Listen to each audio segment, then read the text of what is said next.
Right, let's get into our other discussion now. Sorry for the mix-up earlier on. Now, in May 2016, Nigeria's data agency, the National Bureau of Statistics, announced that it was collaborating with the United Nations Office on Drugs and Crime and the European Union to conduct a survey on the quality and integrity of public services in Nigeria and the impact of corruption on daily life in the country.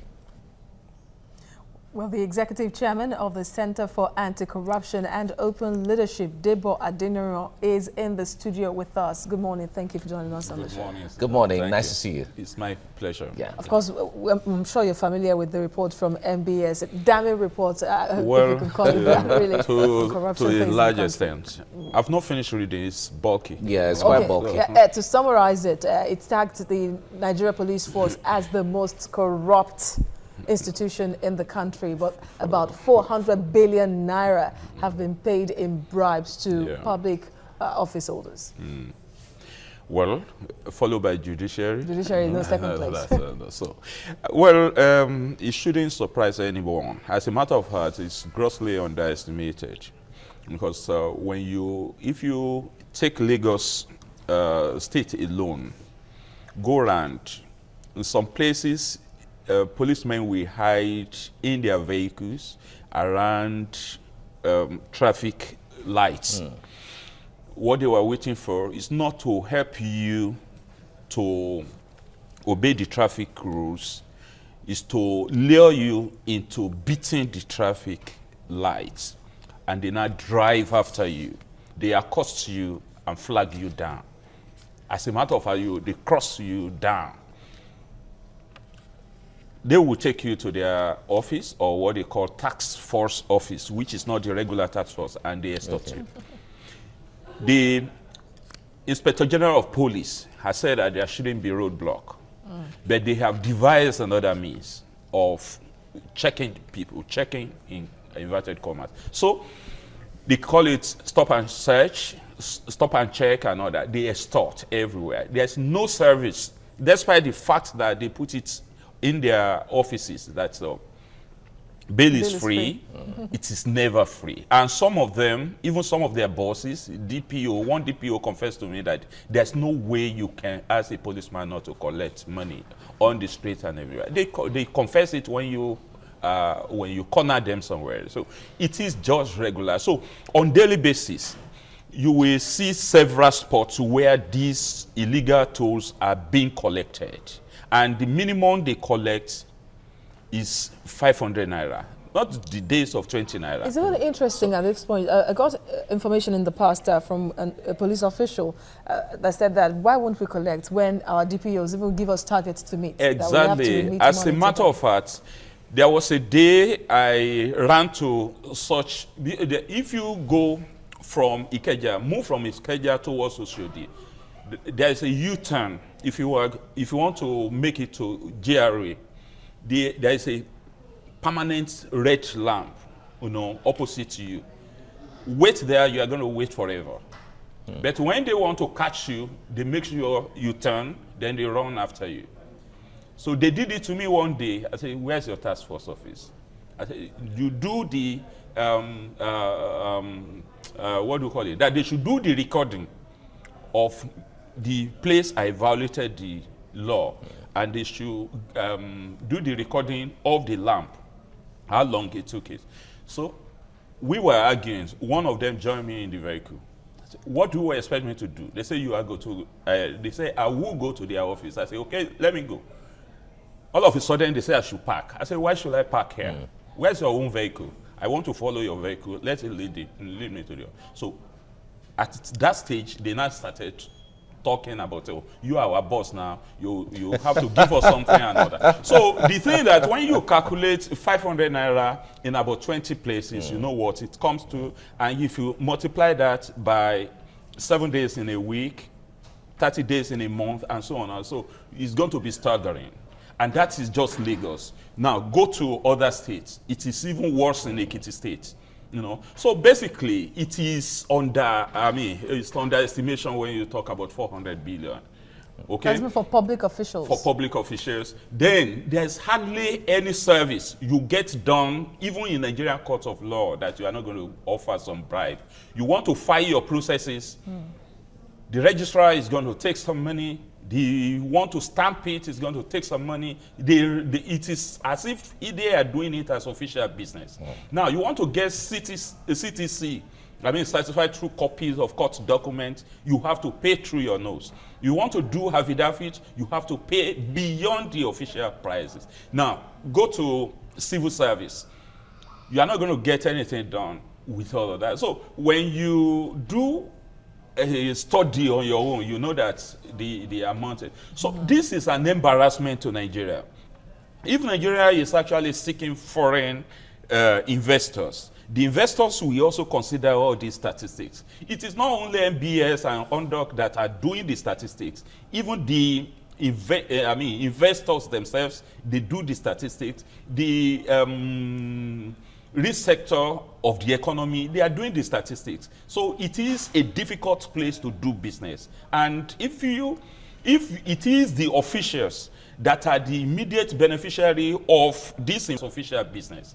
Now, you want to get CTC, I mean, certified true copies of court documents, you have to pay through your nose. You want to do affidavit, you have to pay beyond the official prices. Now, go to civil service. You are not going to get anything done with all of that. So when you do a study on your own, you know that the amount. So this is an embarrassment to Nigeria. If Nigeria is actually seeking foreign investors, the investors will also consider all these statistics. It is not only NBS and UNDOC that are doing the statistics. Even the investors themselves, they do the statistics. The risk sector of the economy, they are doing the statistics. So it is a difficult place to do business. And if it is the officials that are the immediate beneficiary of this investment that are making life difficult for the investors, then they are the ones demarketing Nigeria. They said that why should we make it open? The reason why we didn't know our problem is because we have learned the art of covering them up for so long. In the military days, they are not going to give you any statistics. Things are just going on wrongly, and we are progressing in error. Now, these days, in the recent past, even during the civilian regimes, they will not tell you what is going on. They see all of these statistics, they are not going to reveal it. They will continue to pretend as if all is well. All right, Debo. We be living in denial, in perpetual denial. All right, Debo, let me put you on hold and take everyone to my wall. And, I'm going to give it a name now, Mike's wall.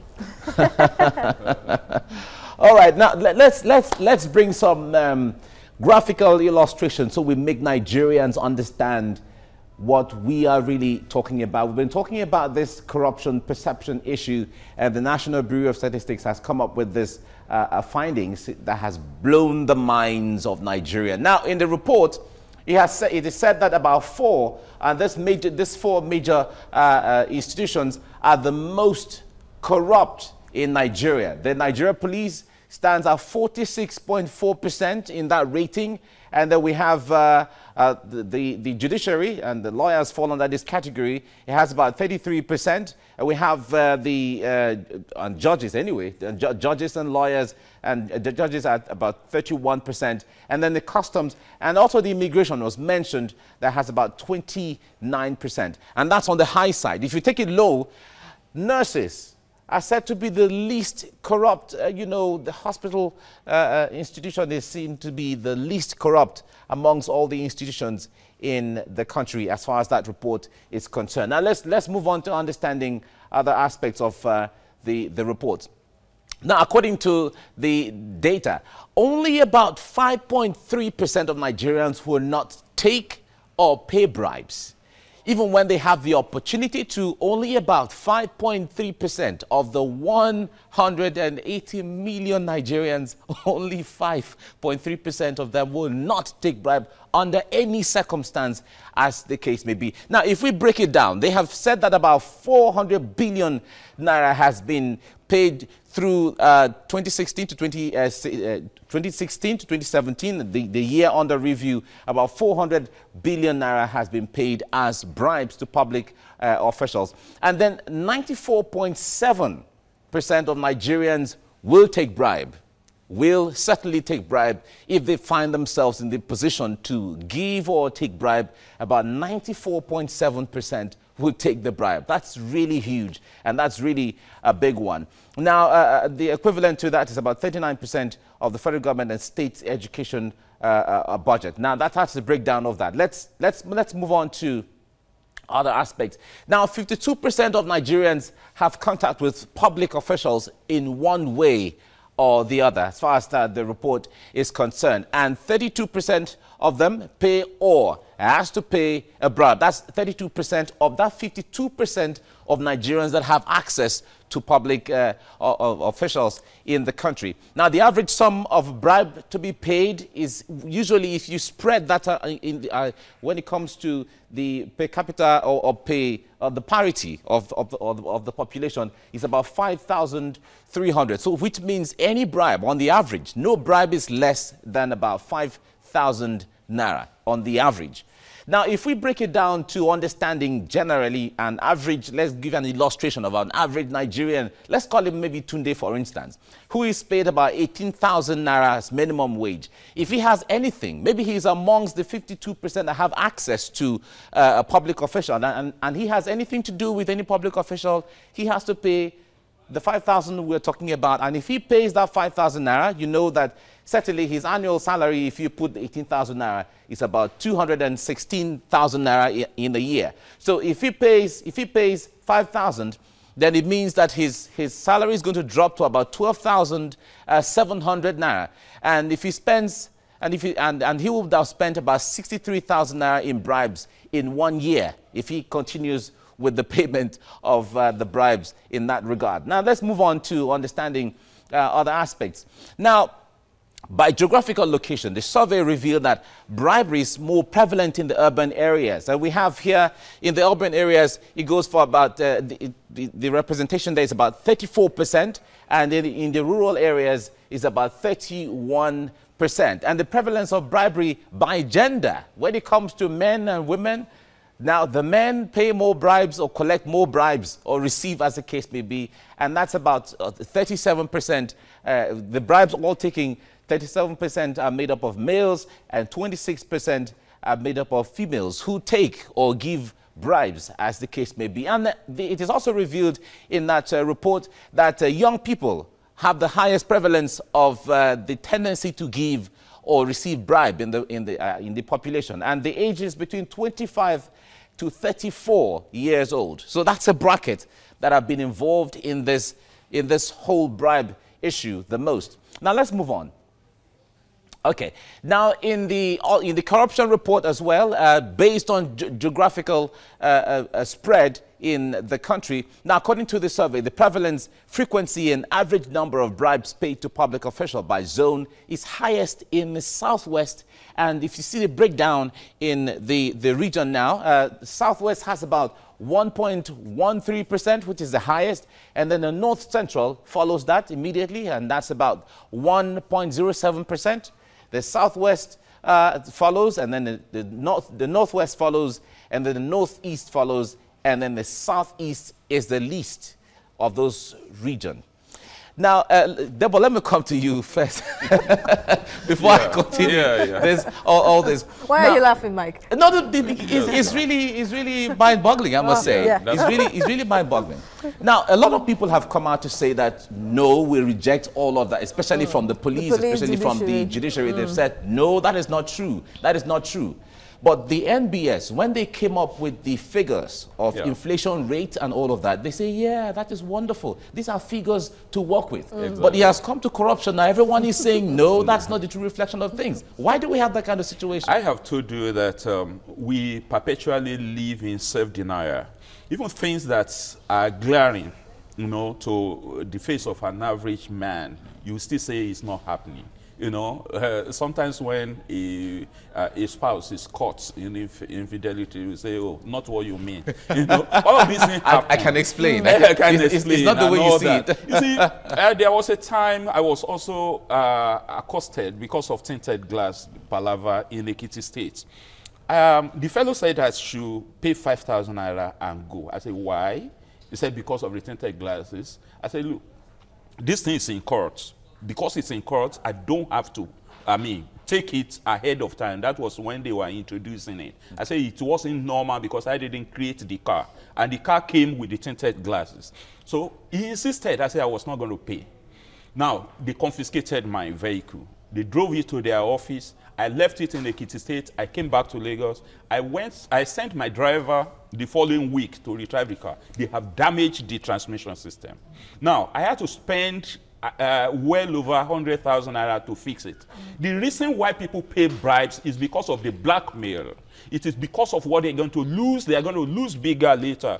Maybe somebody is running for an interview, is going to, for a business discussion and all that. You'd want to stop him, and he had no time for all of that. So he is going to part with those little things. In fact, I had to charter a vehicle to Ikole-Ekiti, where I was originally going, asking one of my cousins to bring me back to the state capital before I charter another one to bring me to Lagos. So all of so this. If you check all the inconveniences. So when let me, before I make that point, let me just give you the percentage of people like you that refuse to pay bribe and have to pay for it. It's about 56% of the population of people that have paid bribe, that have refused to pay bribe, experienced negative consequences after refusing to do so. Yeah, negative. Yesterday, yesterday, when I was stopped, I told them that I will cancel. As a matter of fact, I was going for a funeral ceremony of somebody. I said I will cancel that appointment, that I will be ready to follow you to anywhere you're going. But I know what I was going to lose.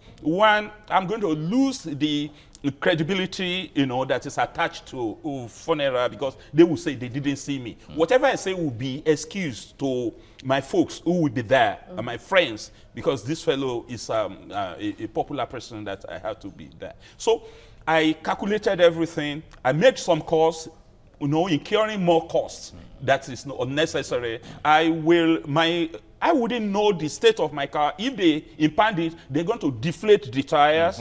By the time you want to inflate it again, the cost of reinflating will be, double, if not triple of and what in fact, is supposed there are so some other inconveniences that cannot be quantifiable then they in would cash. have cannibalized, if you allow your vehicle to stay there overnight, they could have cannibalized it before they break. They will tell you that is the way you brought it. Did you now go to an official authority to report the incident?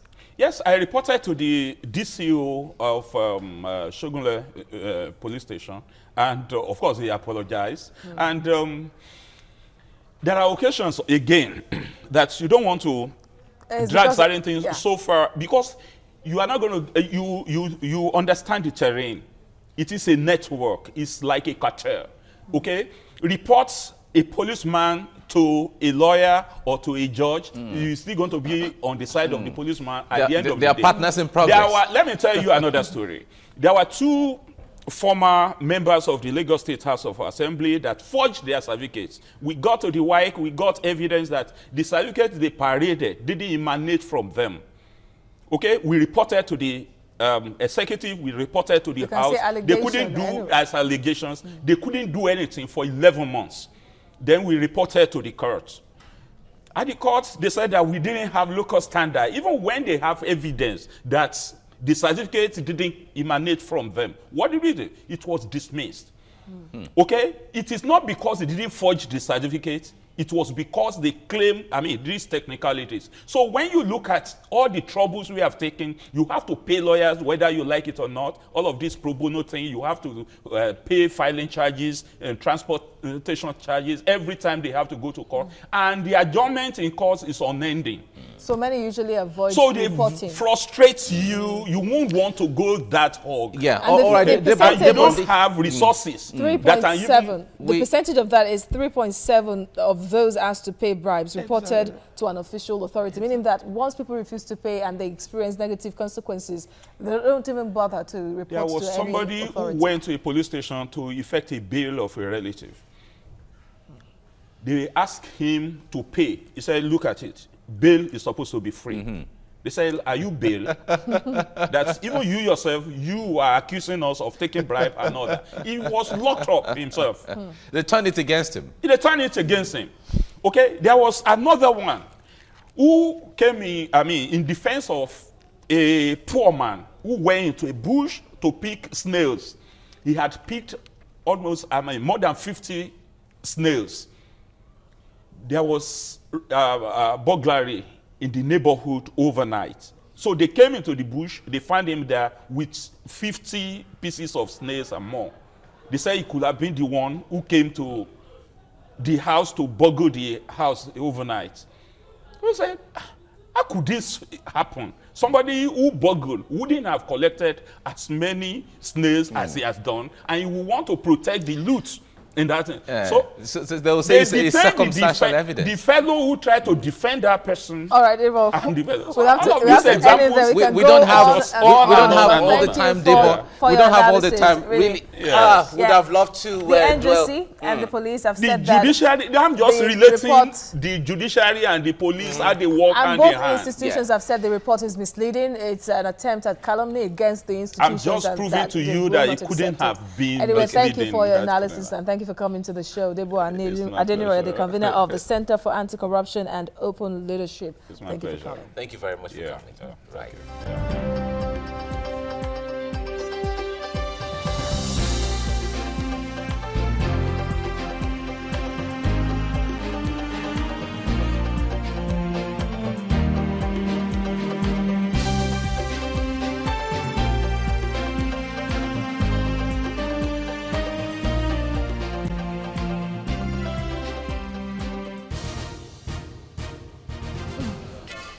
All right, we can't finish talking about that topic, and certainly I hope that we'll continue this tomorrow. Many Nigerians, they will have one story or the other Exactly. to say. There's so much to talk about as far as this is concerned. Now, let's move on to the next topic. Now, the debate over restructuring is not dying down anytime soon. More Nigerians have continued to back the calls for re-engineering the composition of the country. And those pro-restructuring want power at the center decongested. They fault the federal government stance on... Thank you very much for coming. Right.